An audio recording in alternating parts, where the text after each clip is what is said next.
Welcome to Bat Therapy, the psychology of Batman, superheroes, and other comic book characters. Be a fly on the wall or a bat in the cave, listening in on a friendship built out of a love for talking Batman, comics, and the everyday struggle to achieve mental health and happiness. We are your hosts, clinical psychologist Dr. Amelia Brown, and comic enthusiast and nerd aficionado Keaton Hopkins. This podcast is about providing education and understanding and is not a replacement for mental health treatment or support. If you're needing help, go to bat-therapy.com for resources. And we are back. Today, we're going to be talking about Doctor Strange, except it's Dr. Hugo Strange. Yes, that's true.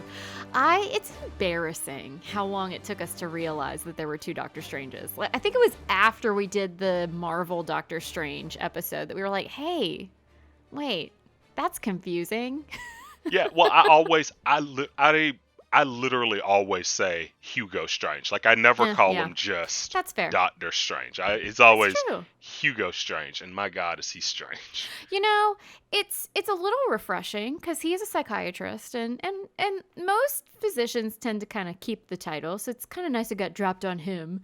But yeah, that is true. I do usually refer to him as Hugo Strange. Maybe that's why it took so long to realize there was a Doctor Strange in both worlds. Now, one thing I will say about Hugo Strange, like you said, he is a psychiatrist, but no matter what continuity that we're in, Hugo Strange does just about every illegal activity possible, whether it is experimenting on people, Not great. government corruption, Also not great. literally making monsters. Yep, really not great. Yep. Right. Yeah, he's like the Antichrist. Yeah, he's a jack of all. Yep, that's exactly what I was thinking. He's the anti-Batman, definitely. But like, yeah, and speaking of, he also is one of the few villains that actually knows that Bruce Wayne is Batman. And it drives his obsession. Now, like I said, there are several different continuities, but I don't know if Bruce isn't Batman in Gotham. And so the Gotham version of Hugo Strange, played by B.D. Wong, Who I love. Oh gosh, I absolutely loved it, because I remember the first time I saw him, I'm like, what do I know him from? Oh my God, Jurassic Park. What? See, I was like, oh my God, Law and Order. So yeah, I immediately knew him as the scientist from Jurassic Park that was like, they're all female, and I was like, yeah. I love B.D. Wong, and I love how good he was at this character. He was great. I would have never picked him for this character, and he was perfect. He was perfection. Yeah, he did a great job, and the psychiatry, I feel like, is definitely there, no matter no matter what version of him you see. Like, whenever I think about Hugo Strange, a lot of times I think about in Batman Arkham City. As y'all know, I love those video games, but he's one of these central characters, and even in that one, he knows that Bruce Wayne is Batman, and it drives his obsession. And in the original comics, which I think he first appeared like early, like either in the late 30s, early 40s, he's obsessed with Batman and the fact that he's Bruce Wayne. And for a while in some of the comics, he wants to be Batman. And he goes around committing crimes disguised as Batman. So he's a very, very interesting character. He's an interesting dude. You know, I have to say though, like, okay, this is not in his defense, but you know, you're talking about this obsession and whatnot. I'm like, okay, so what if he was an ethical psychiatrist who say worked with who like found out Batman and Bruce Wayne were the same person? Like, you also might become obsessed. Like, I'm like thinking, like, what would I do if I was the therapist or I became aware, even if I wasn't their therapist, like, okay, so if Batman were real and I figured out his true identity, if I'm an ethical person, I'm probably keeping that to myself. This sounds like your dream. I don't know. This sounds like your dream. Like, oh yeah, if like I'm Batman's friend, and I know his secret identity, and I'm the coolest psychiatrist in all of Gotham, But like, or Metropolis, because it's safer. Here's the thing, though. If you are a truly ethical, like very good with your boundaries and whatnot, like if you were let's say you were his psychiatrist, you wouldn't be able to tell people that you knew who Batman was. Yes. Or that you even, like, let alone like who it actually is, but that you had the knowledge yourself. And that would just be, I don't know, I would like burst at the seams. And it start like I don't want to say I feel bad for Hugo Strange, because he makes all of these decisions. Yes, he's not ethical. But like in the post-crisis continuity, so not New 52, but before New 52, like post-crisis, he was abandoned as a child. Like, so his parents, it wasn't that he lost his parents. His parents just abandoned him, and he got bounced around from foster care to foster care. He had a really bad temper, and he became a professor of psychiatry. A professor of psychiatry at Gotham State University. And that's where he first got in trouble, because he lost tenure for running illegal genetic experiments. Keaton. Yes. You had me at he lost tenure. I know. Anyone out there in the university system is like, whoa. You had to do something really, really bad. Oh my God. Right. You had to do something really, really bad to lose your tenure. Right. It's like, oh man, that's. Whew. And so here's the thing too. I mean, like, depending on like when this dude, like when you're talking about his storyline happening, there was a lot of experimentation that was going on that would not be approved currently. Okay, so let's talk about experimentation with people. It could be medical, but obviously we're talking more like mental health or psychology, or how people work, how their behaviors are, what their response to mental health treatments, et cetera, et cetera. So there's more that you have to go through to be able to do that these days. It's why you don't see as much of these questionable experiments happening anymore. So we have the IRB, and so it's essentially a review board that if you're doing research, you have to get approved through to experiment with people or do studies with people. So if you're either just observing or asking them questions or gathering information, or if you're actively like manipulating them within a situation to see what happens. And so unfortunately, a lot of really terrible experimentation has historically happened within the United States. I mean, Tuskegee is one of, I think, the first ones that comes to mind for people about like medical experimentation. So yeah, unfortunately, the things that Hugo Strange does within his facilities and university and whatnot at certain points in history were much more likely to happen. There's a lot of people that were traumatized by that sort of stuff, which really, really sucks, to put it mildly. And he is one of those that truly does use every bit of his knowledge for evil, because he's I thought you meant generally, but yes to that too. Well, yes, in general, but yeah, because I mean, he has a chemistry degree, he has biology, he has a chemistry background, a biology background, a psychiatry background, and he's literally used all of those things, made chemicals to brainwash people. He has done genetic experiment to make monsters that attack Gotham City, and he's also used all of those things to bribe and extort people, and so he is. It's funny because I remember we at one point talked about Professor X and all of the things that he could do if he were to misuse his powers, and so I think about Hugo Strange and I'm like, yeah, that would be like Hugo Strange is that he doesn't have the mind abilities that Professor X does, but just about everything else, he's right there. Yeah, here's the sad thing about Hugo Strange. You're right. He's incredibly intelligent and he's good at what he does. but he does not seem to have the compassion, empathy, and belief in limit setting that you would ideally want from someone who is this successful. I mean, he's successfully making monsters. In Gotham, he successfully gets the Penguin to, like, calm down.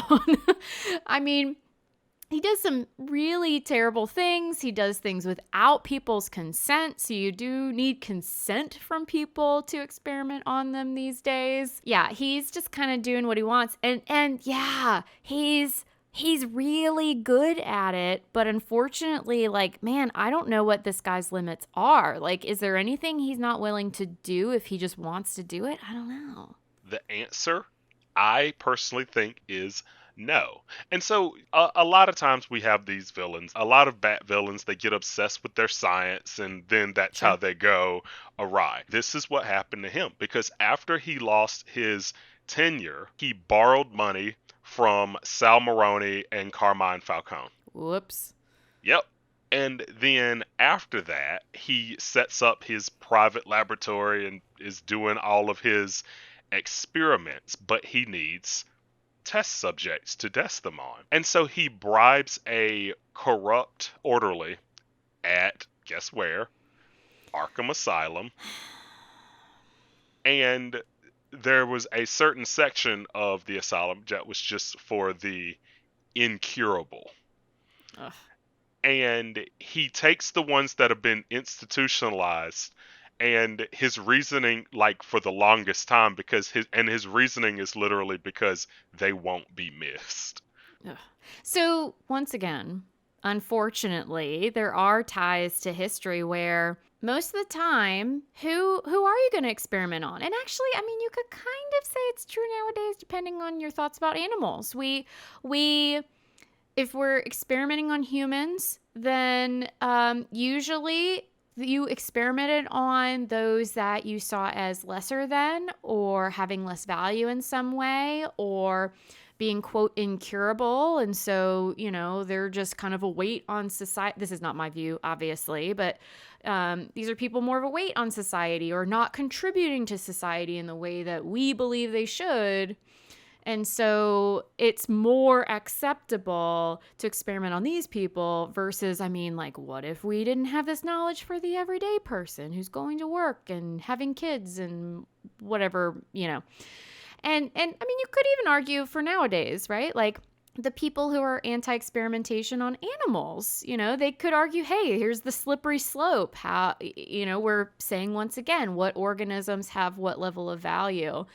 And so, yeah, it's just, oh, man, yeah, it's very painful stuff that just has to be acknowledged within our history, because it's why certain groups of people tend to be very hesitant, or sometimes even seemingly combative, when we say, oh, but we're just, quote, trying to help them, whether it's helping through the healthcare systems, whether it's helping through law enforcement or in other ways, because unfortunately that history's there, whether we're thinking about it right now or not.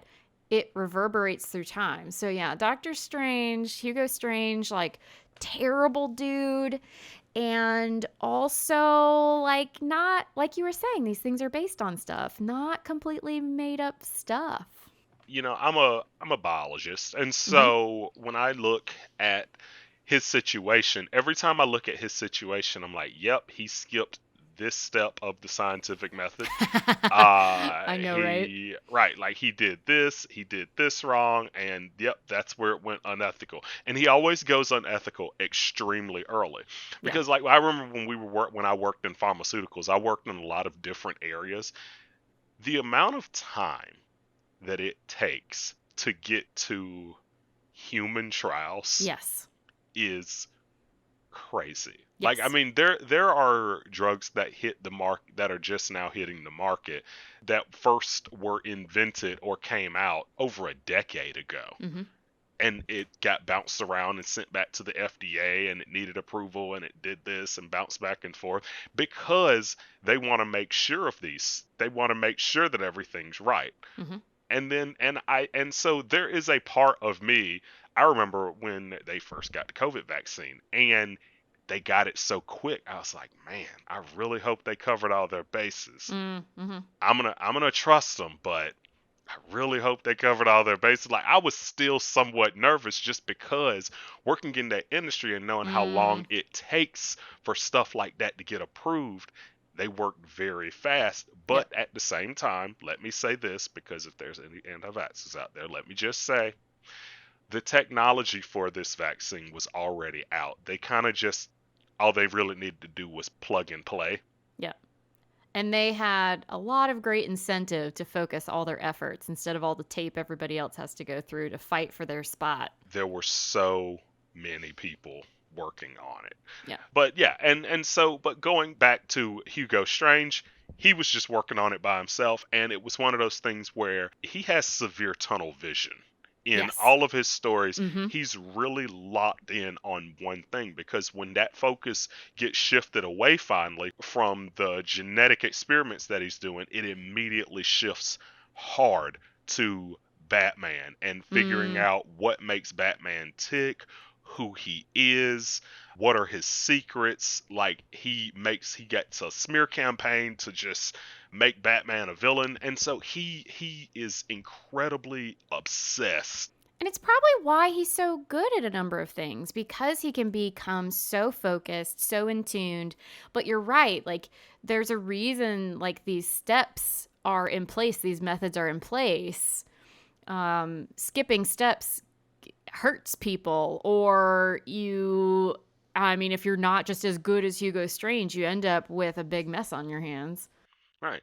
And I mean, but and you see his obsession grow as well. I mean, he ends up like, at one point he becomes like a really skilled in hand-to-hand combat. He has his own Batman costume. He's a really good acrobat. Like, he essentially becomes Batman because he gets so obsessed with him. Yeah, this actually hits on something that I know we'll hit on to a bigger degree in another episode, because we're definitely doing Harley Quinn, or Yes. her former Harleen Quinzel. We'll definitely be doing her and delving into it more. But you're actually hitting on a piece that's really important, I think, just generally in life, but particularly if you're someone who gets very attuned. So I could see if you if you have a certain line of research that's your passion, or if you're working with a certain kind of clientele, it can be hard to be able to separate yourself from the work. And obviously he's an extreme case, and one with a low level of conscientiousness in general and caring for other people, which is not everyone, but still, it definitely shows the hazards of that, because literally, if you've got blinders on, you don't care what's in your wake. You're just stomping all over everything to kind of keep going toward the light of whatever it is, whether for him it's certain kinds of experiments, or if it's Batman related. I was thinking about his story in the Arkham games. So in the Arkham games, like, it opens and he is the new warden of Arkham Asylum, and he's working with Ra's al Ghul because he just wants to kill thousands of people and work with Ra's to conquer the world, and he wants to be a part of it.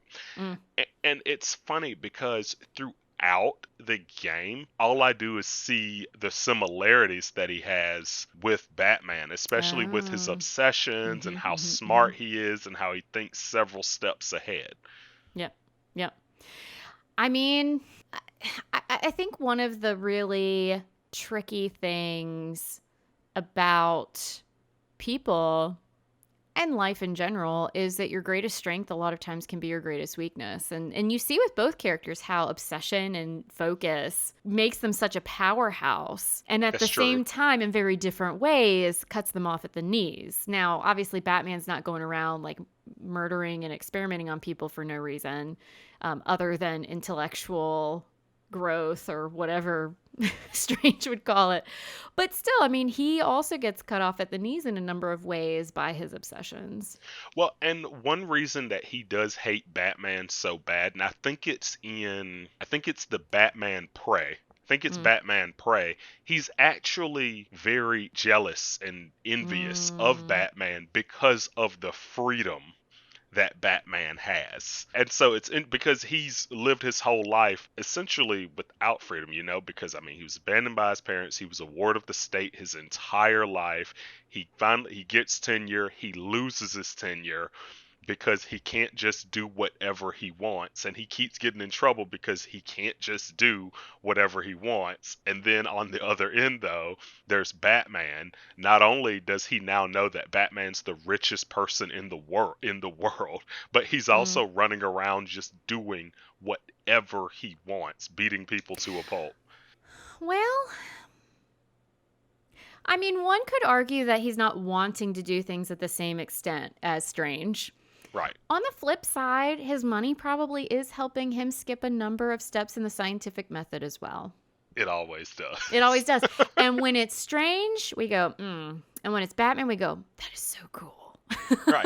Absolutely. Well, because Strange is like, oh, I'm going to inject this guy with this and turn him into a monster. Batman's like, I'm going to beat you up and throw you in jail. Like here's a new technology. I'm gonna throw it in a car and see what happens. Yeah, okay, that's true. He's got some similar stuff, but you're right. I mean, if he's coming up with a concoction that he's testing out right away, it's not because he's trying to create some new beast. He's trying to fix a problem, and he's trying to do it in a quick amount of time. So yeah, I mean, he does get away with more, and let's not deny that money is convenient, and would allow you to skip steps and not be written off as the enemy. At the same time, the things he wants to do to reach freedom are in a very different camp than what Strange wants to be able to get away with to have freedom. That's true. Because one thing, Batman isn't out here trying to take people's lives. Right. And Hugo Strange seemingly does not care about taking lives at all. He's all about the science. But what's interesting is a lot of the times when villains are scientists, they have an end goal in mind that seemingly would help people. Poison Ivy, essentially an environmentalist, right? Yeah. Mr. Freeze is trying to help his wife. Hugo Strange just wants to make monsters that kill people. Like, he doesn't even, he's very different in that aspect. He's not trying to reach some kind of status quo or, I'm going to try and make the world a better place. Like, no, he is one of those that wants to watch the world burn. Maybe. I mean, maybe he wants to watch the world burn. I also wonder if he, I was going to say, is just a scientist. So I mean, like some people that focus on like mental health and behaviors and whatnot do focus more on the science and experimentation and da-da-da, like he does. I mean, sometimes he does the therapeutic stuff too, but I don't know. Sometimes too, I just get the sense that he wants to learn, discover, find new things. And it's not necessarily about burning down everyone around him. He just doesn't care what happens to them in the process of scientific discovery for scientific discovery's sake. I got you. Yeah. Yeah, that's a good point. And I would argue that might also happen with other things. Like sometimes I wonder, like, hey, is everyone working on AI research really thinking this through? Is everyone who was working on cloning really think it through? Like there's so many, and no offense to any people out there doing that work, like it's wonderful things you do, but there are very complicated ethical considerations for a number of these scientific avenues. And for some people, not all of them, but for some people, it is about the scientific discovery. Right. And yeah, and it's funny that you said that because immediately I'm thinking back on B.D. Wong's character in Jurassic Park who helped it make all the comes dinosaurs. around. And it's like, should you have done that? Because So we Yeah.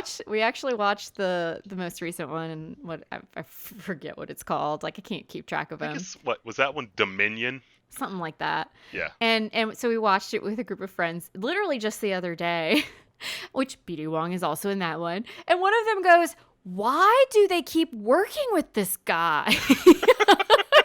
He keeps making things worse." But he's so smart though. But that's the thing. And sometimes people aren't trying to destroy or they actively, if they knew, would maybe have done things a different way and maybe aren't kind of thinking it all the way through. Hugo Strange, I would say, consciously doesn't care. Because he's actively doing things that very directly are obviously going to negatively impact people. Versus BD Wong in Jurassic Park. I can't remember his character's name there.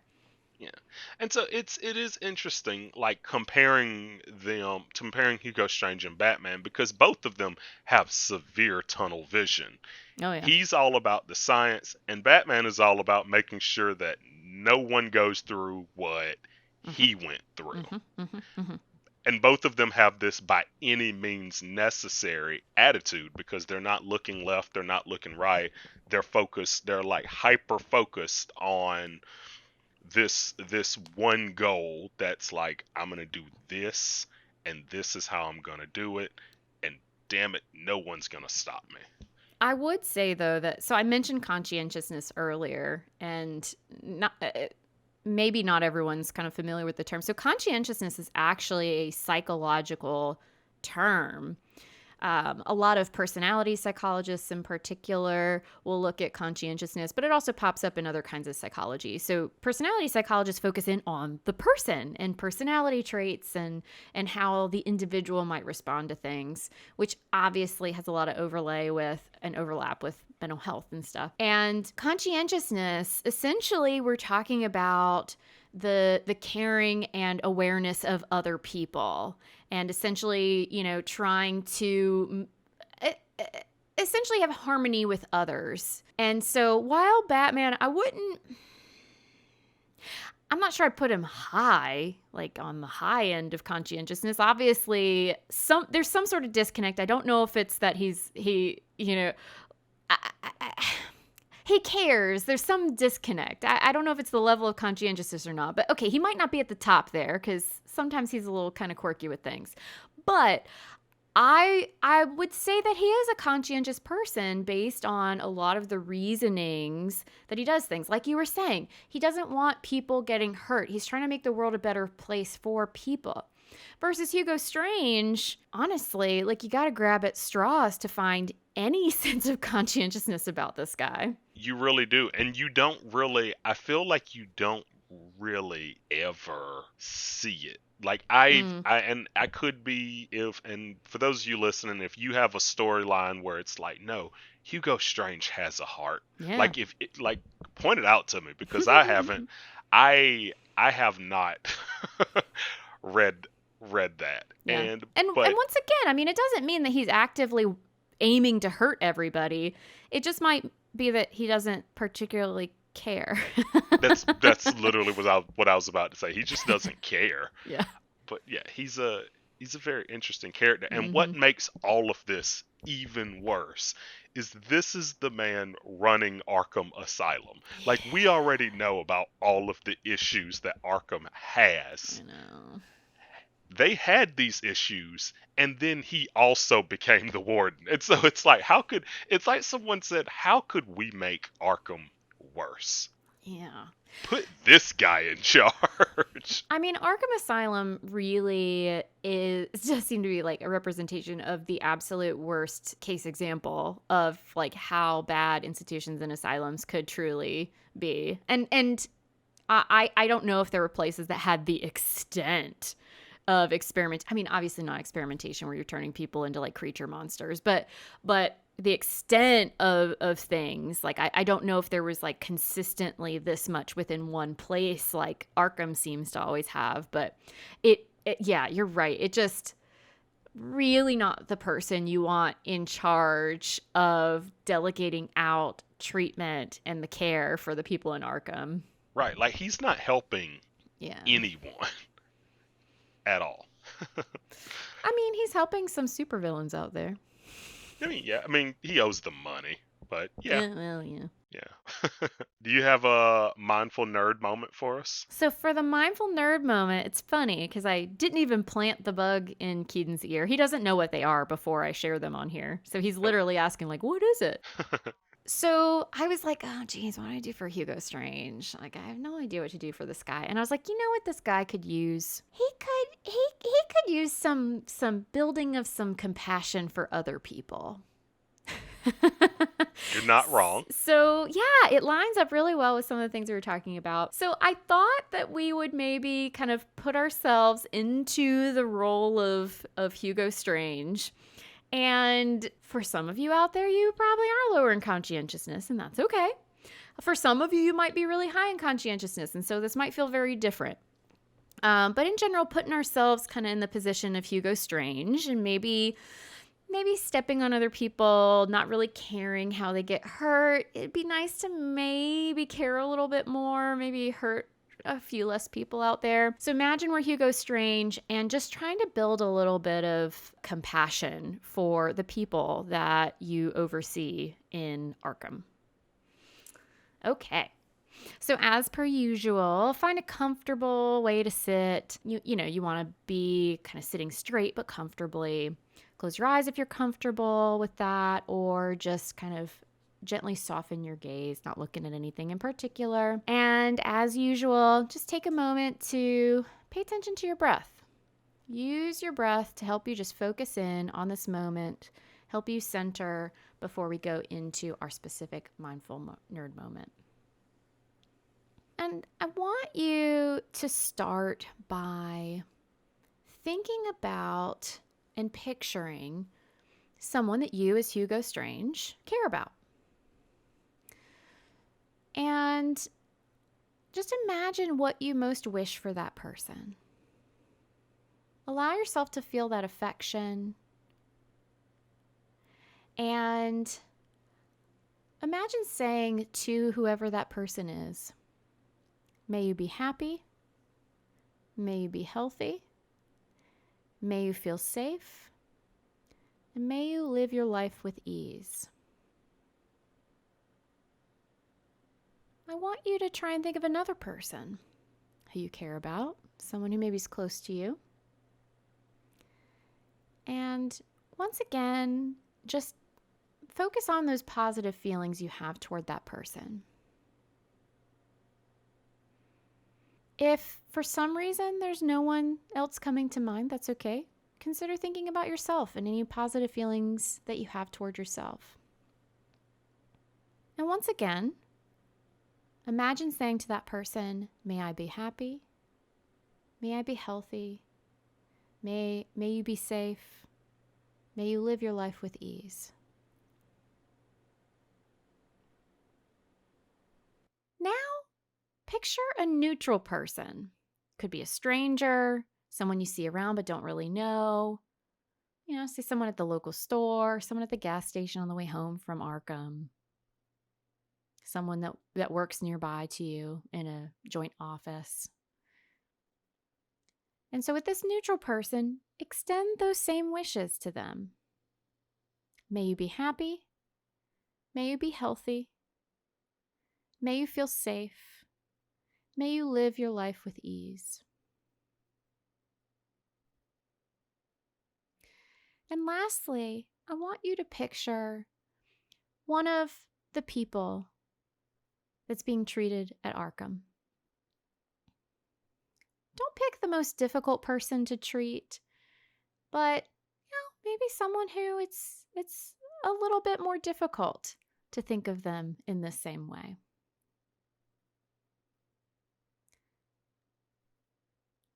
And keep in mind that the things that might be difficult about this person, if that person found relief from their suffering, that behavior, some of those behaviors may very well change. And I'd like for you to send the same wishes to that person that you have for everyone else. And sometimes it's easier to include yourself in this. So let's practice it by imagining saying to that person in Arkham, May we both be happy. May we both be healthy. May we both feel safe. May we both live our lives with ease. Now that we've had this practice, I want you to just focus back on your breath, using it to center yourself again. And using it as a just calming moment to congratulate yourself on doing this exercise. And when you're ready, we're going to start shifting away from Hugo Strange and Arkham, and we're going to start shifting back to where we are, just moving yourself around a little bit, opening, refocusing your eyes when you're ready, and letting me know what you thought about being Hugo Strange for a few minutes. I liked this mindful nerd moment. I feel like I'm one of those people that's constantly wondering about other people's motives and not thinking as much about I want them to be happy, but which is pretty cynical of me, I'll be honest. And it's one of those things I don't know if Hugo Strange could successfully do this. I know this one's a bit of a stretch for him, I will admit. Yeah, but I mean, if he ever did, kudos. But yeah, it's this one is really good because I really feel like it touches on making sure you're seeing someone else's perspective. And I think that's very, very healthy, and that's something that Hugo Strange should probably do. Thanks for nerding out with us. I'm clinical psychologist Dr. Amelia Brown. Find me on social media at Crafting the Mind. And I'm comic enthusiast and professional nerd Keaton Hopkins.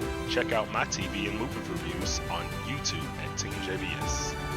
Check out our website at bat-therapy.com, our Bat Therapy YouTube channel, and follow us on social media. See you next week, same bat time, same bat channel.